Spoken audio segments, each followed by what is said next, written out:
I don't even know where to start with this video because I have so many things I want to talk about. And I'm like, maybe I should just not gab so much and save it for another video.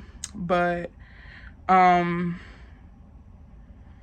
it is an amazing feeling to know that you are loved. And I don't think I've ever felt that before. I've had people tell me they love me, but then treat me like I'm a burden. Um, I've had love disguised as fear, trying to put fear into me.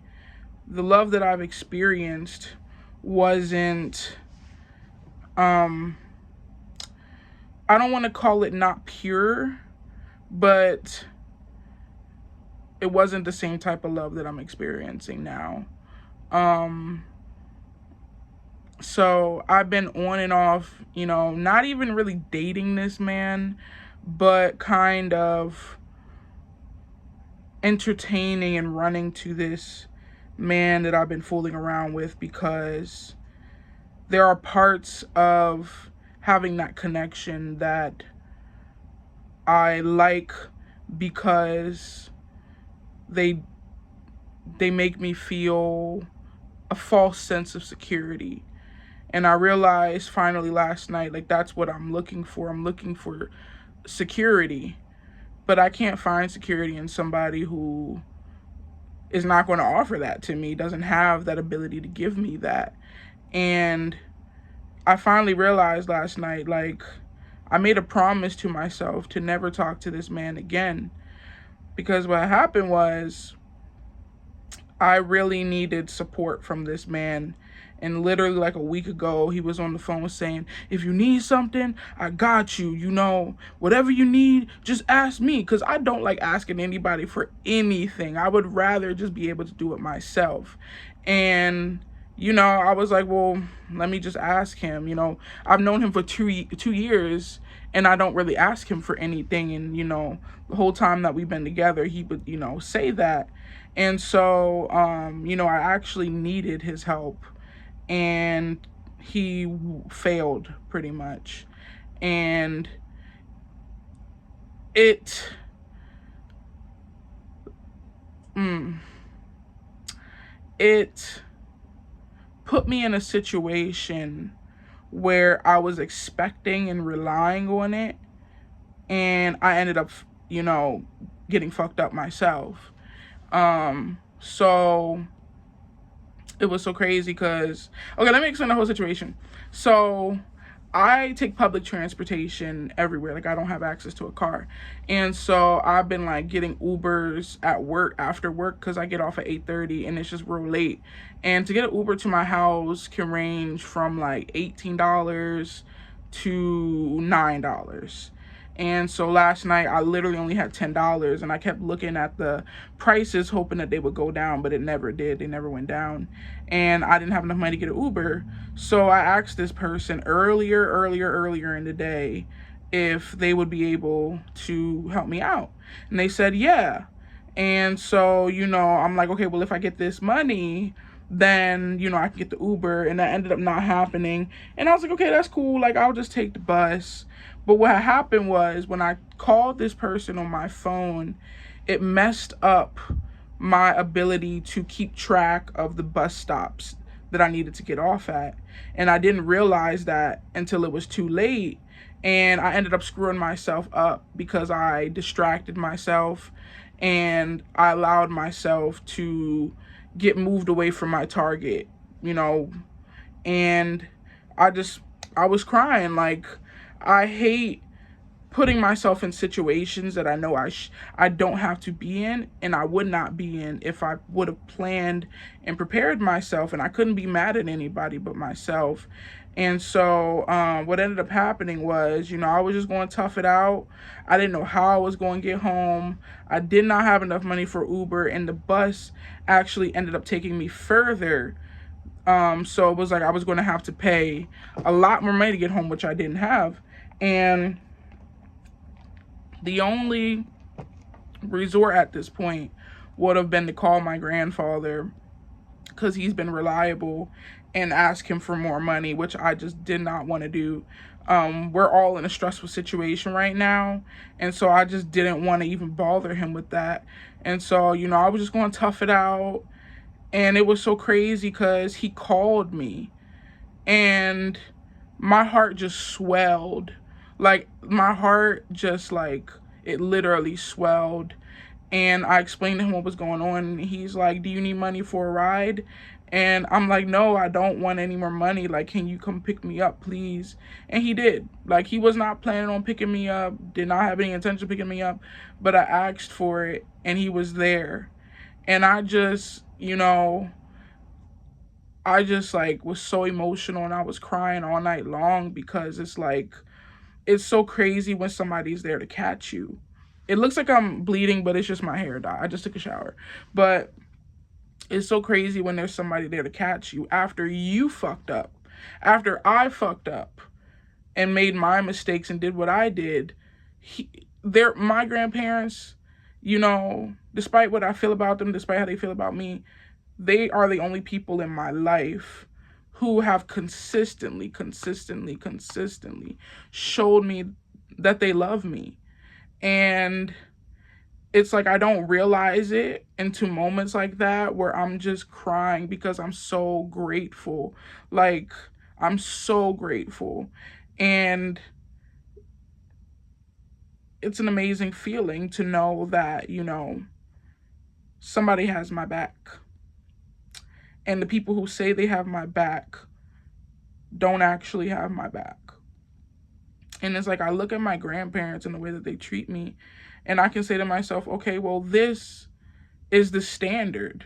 Like, if somebody's telling me they love me and care about me, but they're not acting like this, then I can't believe that like, I can't believe what you're saying.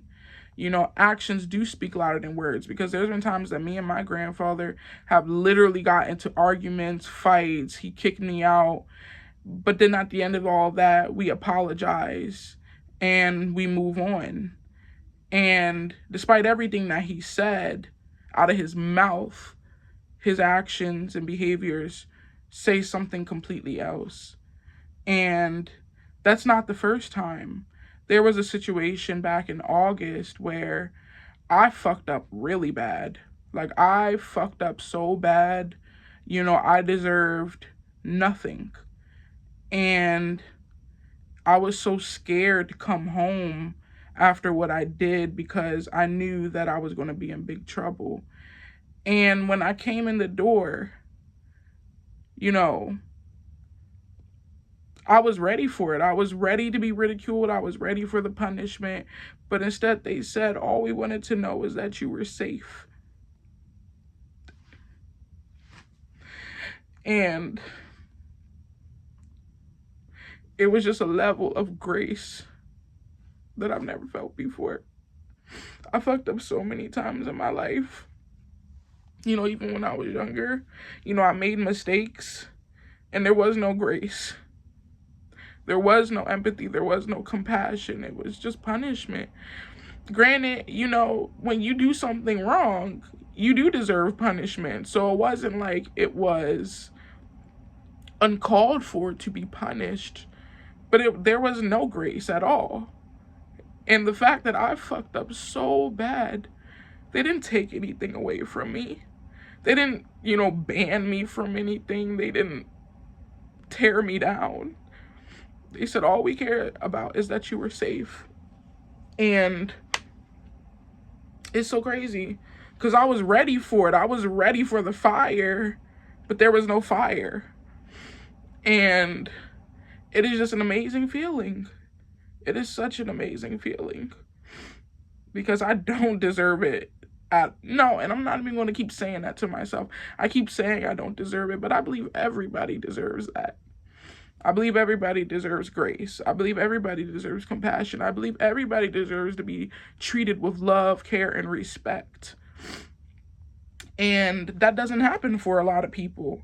This is all new to me. One day I was talking to my grandmother and I was like, why do you guys love me? It's not like I do anything for you guys, Like, if they asked me for $40, I wouldn't be able to help because I can barely get $40 for myself. Like, I am not in a situation where I can even offer support to other people. And so I'm pretty much of no use to other people. And I think that's why, I like to educate myself so much and like learn about things, because then at least, I can give information, you know, but it's like, I don't do anything. I mean, like, I pay my bills and everything, but, I don't have anything to offer. And so I asked my grandmother, I was like, why do you love me? And she was like, we don't love you because of the things that you do. We love you because of who you are. And it clicked to me yesterday that they love me because I'm from them, My grandmother gave birth to my mother gave birth to me, because I came from her. And maybe, I'm not understanding the right way, but that's how I see it. It's like, I love you because you come from me. But she loves everybody, But that was such an amazing feeling last night. It was just, I felt so much gratitude because it just made me realize that, I'm not in a position to be able to extend that to other people. I don't think I show people grace, I don't think I give people, mercy, especially when they do me wrong. I can't support anybody. I really don't have space to hold people like they do. And it makes me feel like, I don't have any value to offer anybody, but it's not permanent. Like, I'm trying to get to a point in my life where I can, if somebody needs money from me, a family member, I can give them that. And I can give them that without being in a situation where I can't eat, I can't get to work, Like, it takes maturity and it takes growing. So it made me realize, like, I have a lot of growing to do and maturing to do in preparation and organization. But one day I'll be able to look back at this point and be like, I've grown so much. And it's so crazy because I've had that feeling before, like, I've grown so much, but you don't realize it until you kind of slow down and you just realize that you handle things differently, you feel differently, and it's like, wow, I've changed a lot. And that has been filling me up with so much positivity and love, and hopefully one day I can be the type of person for somebody else like they are for me. I want to return that and I want to reciprocate that, because if I feel this good because of them, imagine how good, how much I can, like, just reciprocating that to somebody. But I know that I'm not there yet. So it was like, this guy that I've been clinging on to and hoping and uncertainty, it just made me realize, like, you have nothing to offer me. Like, I don't need anything from you at all. The only thing that I get from you when I'm interacting with you is stress and worry. And the second that I stop talking to you, like, what's the song?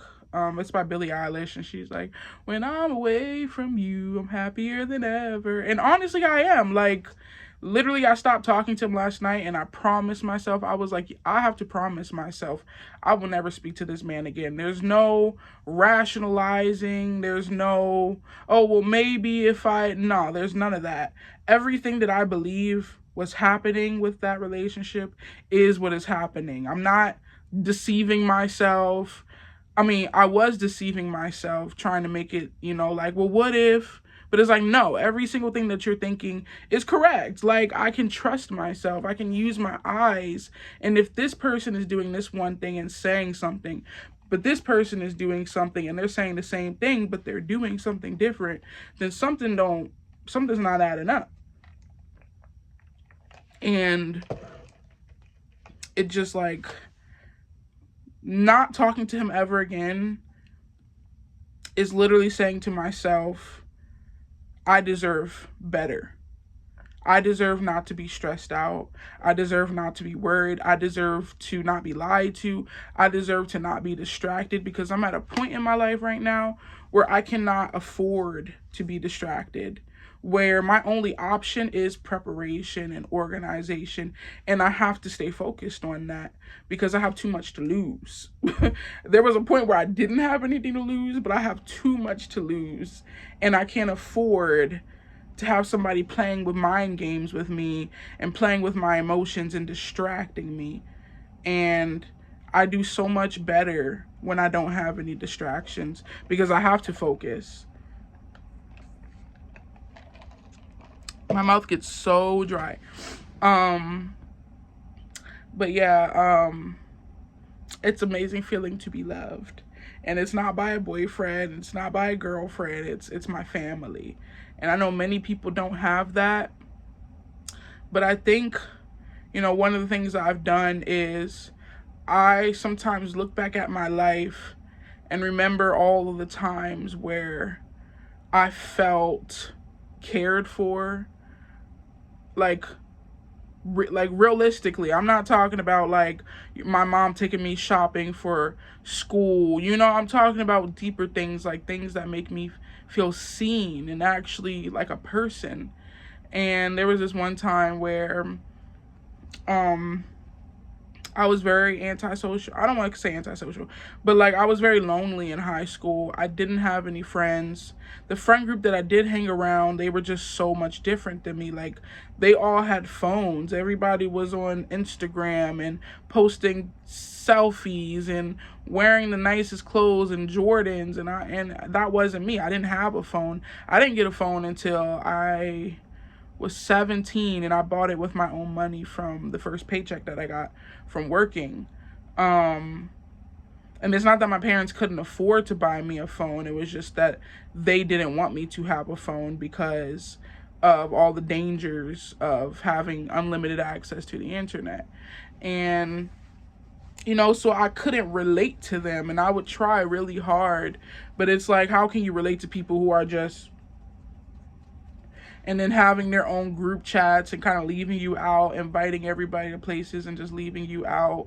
And so I didn't have any friends, and there was like a pep rally, and I just sat by myself. Everybody around me was with their friend groups and everything. But I sat by myself. And my French teacher, I don't know how he saw me. I don't know how long he had been looking at me. I don't know, how he saw me. But towards the end of pep rally, he came over and he sat down next to me. And he didn't say a word. Like, he just said hello and then was quiet. And I was scared because I thought that he would try to engage in conversation. But as it's, minutes went on, he didn't say anything to me. And it felt good to not, be forced to engage, but somebody sitting with you in their presence and just being there with you, like that energy. And, it didn't really have much value to me when it was happening. I valued it, but as I got older and I look back at that moment, it was just like, wow, like that meant a lot to me. Like that's very rare that somebody will do that. There was another time where, I was graduating high school and I felt like I didn't deserve to graduate high school because I knew my grades were bad. But Baltimore County is known for like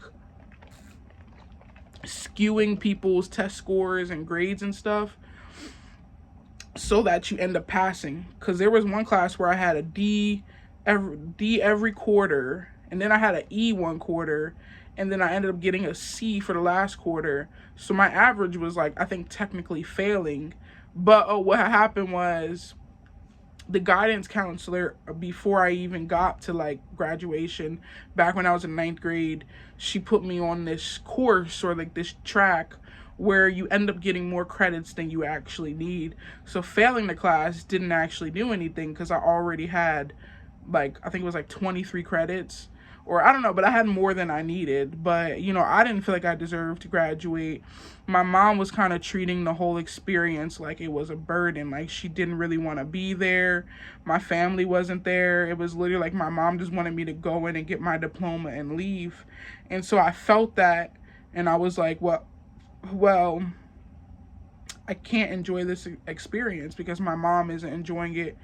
And I wanted her to like be proud of me, but it was just like, come on, let's go, you know. And so the whole experience, I didn't smile, I didn't laugh, you know, I just sat there.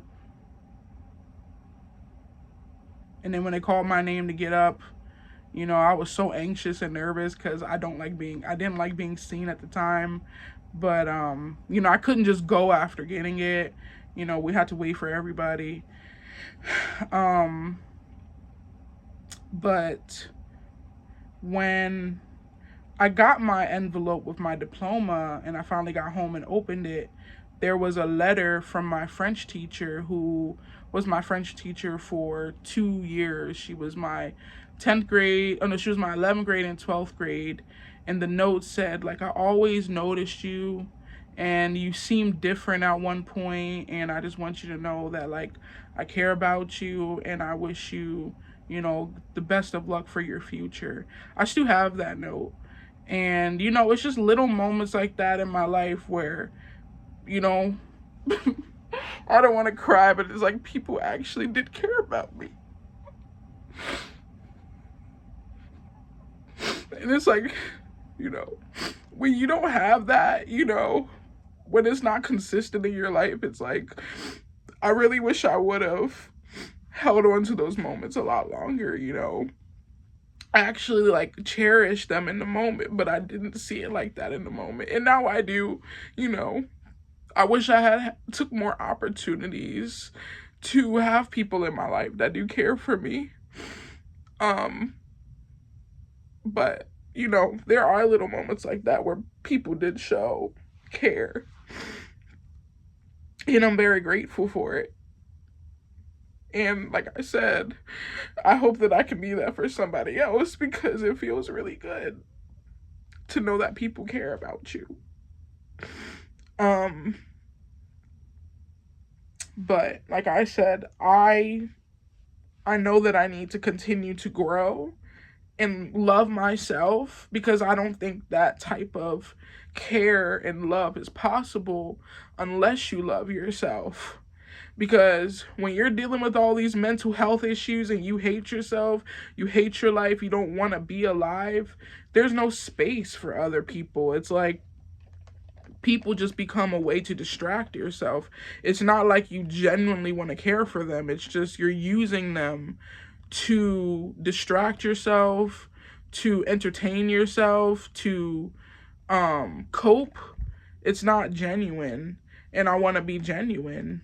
Like, you know, I used to think about how, like, when you die, you know, you kind of continue to live on. Like, there's this movie, Coco, and Coco's dad ended up dying, and Coco, you know, I think the thing was, like, she never knew what happened to him.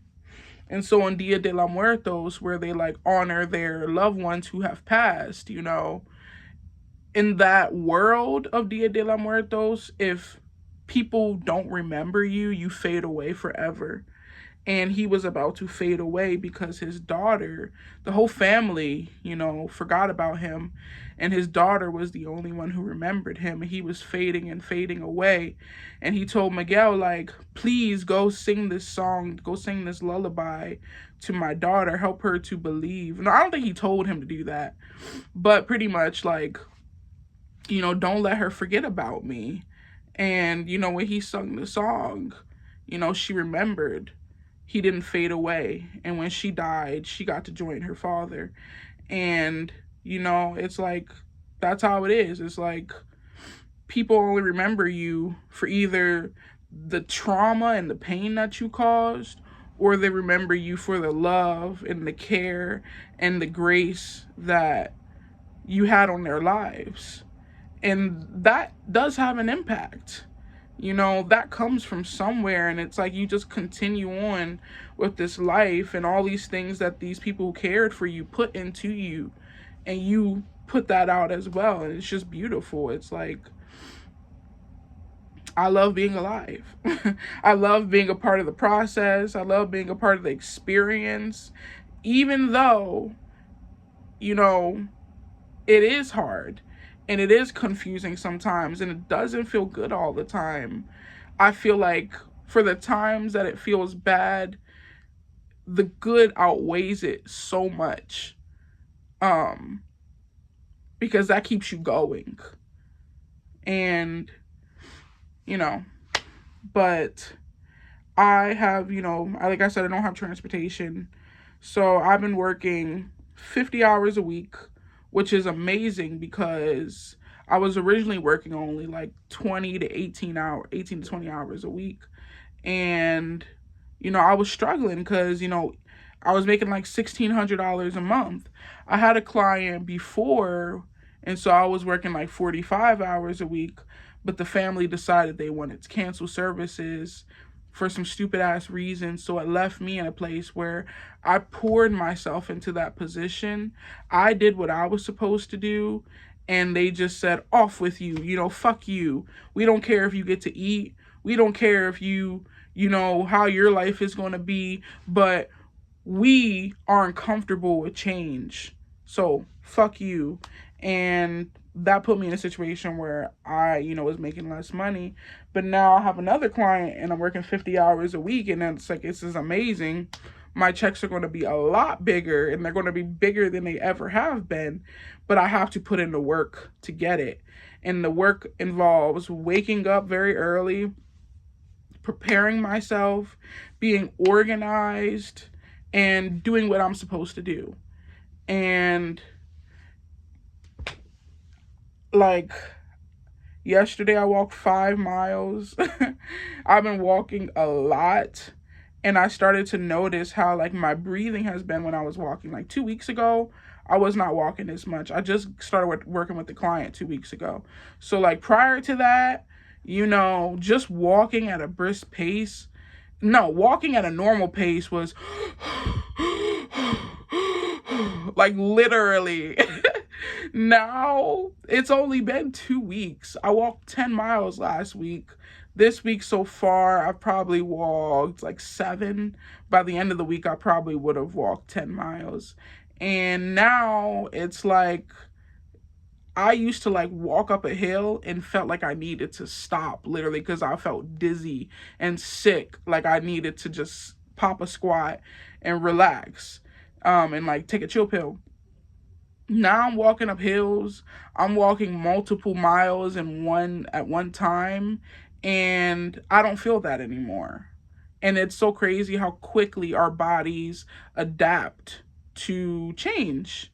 And it's this whole mental process of thinking that it's going to be hard, and that's why I don't want to do it. And then it's like when you do it, you adapt to it. It's not like you stay the same there. It's like if you allow it to change and you allow yourself to adapt, it will feel different. And I take that as a motto for my whole life. It's like everything that I think is hard, it's going to be hard. But if I allow it to change and I look at the benefits and I look at what is good, then it makes it a lot easier to accomplish.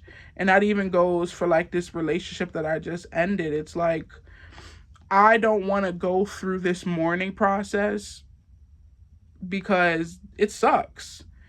But I have a lot of tools and coping strategies that I can use to get me through this. And I think most importantly, overall, I just need to cry. Like, it is so okay to cry. The medication I'm on makes it difficult to cry because it's like I'll feel like it and I'll feel that like tightness in my chest, but it's just I can't get my emotions to intensify enough to get me to the point where I'm actually crying. Because like you can cry without like tears. It's like a feeling in your head and in your mind that gets you to actually feel that buildup and releasing it. And the healthiest thing sometimes is just to cry. Because once you cry, you either go to sleep or there is just this immense release. It's almost like you can think clearer after you cry. And that is healthy. Like, it is so healthy to cry. And I need to do it more because there's nothing wrong with it. And like I said, I think it's healthy. It's like, just release it. Get it out. Like, release that tension. Release the buildup so that you're not using things to numb yourself. You're not using things to cope that are hurting you. And a lot of the times, instead of crying and instead of lamenting over things that, deserve to be lamented about, I would, drink. Because if I drink, then I won't feel guilty for crying. I won't feel guilty for being angry. It's like the anger came out. It was like whatever I was feeling when I was drunk would come out of me and end up expressing itself, but I didn't feel guilty for doing that.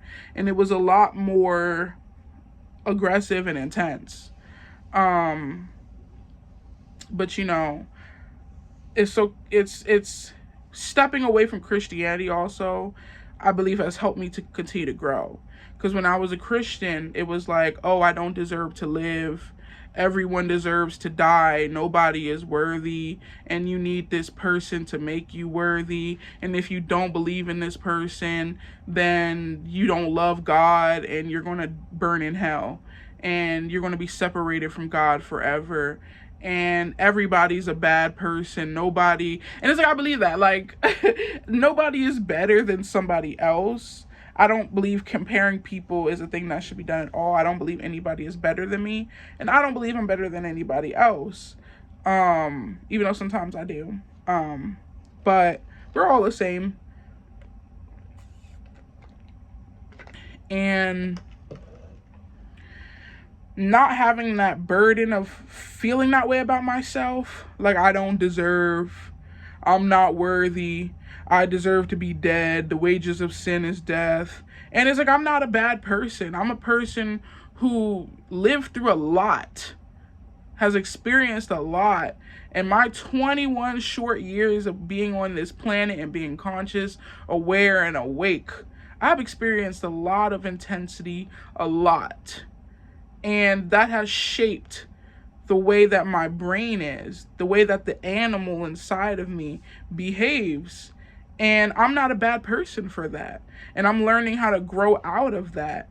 None of those things make me a bad person. Though I do not do things that may be good for other people and myself, that doesn't make me a bad person. That doesn't mean I deserve death. That doesn't mean I deserve to burn in hell. It means that I am human and there is an animal mind in me, but there is also a conscious, aware mind in me that knows right from wrong and good and bad. So stepping away from that has literally like made me feel free. So that was mainly what I want to talk about, how good it feels to be loved. And I say for myself, hold on to that, because you don't know what the future is going to hold. And life is going to change. It does not stay the same. As it's changing, you don't even realize it. And then it's like you're there and you're like, what in the world? Like, how did we get here? I didn't feel it happening while it was happening. And that's why it feels like it hits you. But it was happening the whole time. Every decision, everything that you were doing, every thought, every decision, every action, every behavior, every single thing has led up to where you are now. And it didn't just happen. I feel like I'm talking absolute gibberish. But I'm about to go get me a Whopper from that's what I was trying to say about walking so much. Carbs and me are just not simpatico, or I guess what you would call it. Whenever I eat carbs, they end up making me feel very hungry. very shortly. But it's crazy because I think because of the walking and because the fact that I'm eating a lot of processed foods, and somewhere in that equation, I haven't been feeling those intense spikes of hunger. So I think that is good. And I kept weighing myself because I know I'm not eating as much as I used to because I don't have a lot of food, which means my food has to stretch longer, which means that my portion sizes are smaller. And I don't usually eat lunch. I'm eating I'll bring snacks to work.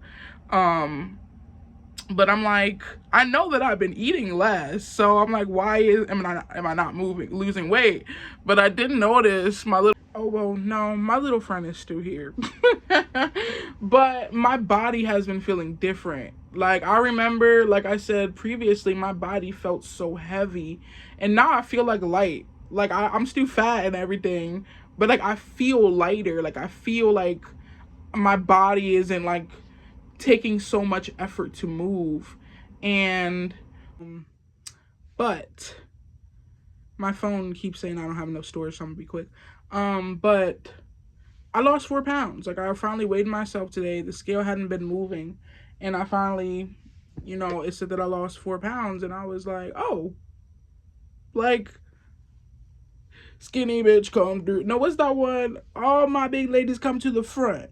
No, skinny bitches go to the back.